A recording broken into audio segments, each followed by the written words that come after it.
Arestado ang isang suspect sa pang-hold up sa lungsod ng Quezon. Makarang ma-corner ito ng otoridad.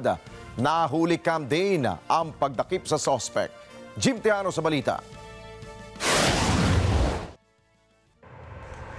Makikita sa CCTV ang isang lalaking naglalakad sa kahabaan ng Quirino Highway sa barangay Talipapa, Quezon City. Pasado alas 10 ng umaga nitong Martes. Bahagya itong napaatras. Sabay sinunggaban ng nakaputing t-shirt ang lalaki. Nagpupumiglas ang lalaki. Maya-maya dumating pa ang ilang kalalakihan at pilit itong pinagtulungan. Sa isang kuha ng CCTV, nakaposas na ito at inaresto ng pulis. Ang dahilan, sangkot umano sa pang-hold up sa isang parking attendant malapit sa lugar. Bigla na lang po daw siyang nilapitan at tinutukan sa gulat niya. At sinabing ibigay mo sa cellphone at binigay agad niya kasi sa takot niya.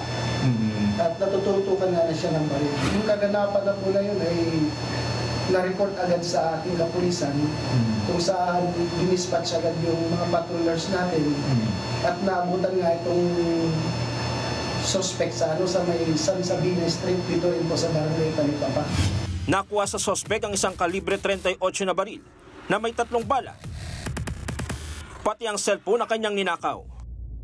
Yung baril isusubmit natin sa crime lab yun, no? Or sa forensic unit. At magre-request tayo ng ballistic. Baka nagamit ito previously sa mga krimen. Ang suspect, itinanggi ang aligasyon sa kanya. Tinutukan niyo daw baril. Totoo po ba yan? Hindi. Ano ba nangyari? Pagbuno po ko sa lalaki po.